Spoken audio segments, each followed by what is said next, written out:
रामा एक छोट्या गावात राहत होता. त्याचं आयुष्य अनेक संकटांनी भरलेलं होतं.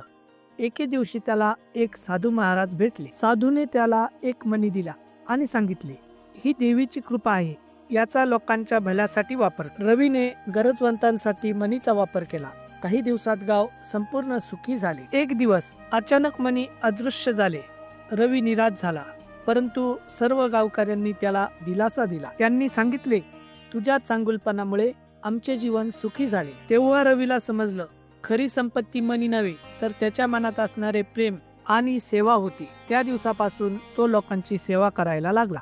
रामा एक छोट्या गावात राहत होता. त्याचं आयुष्य अनेक संकटांनी भरलेलं होतं.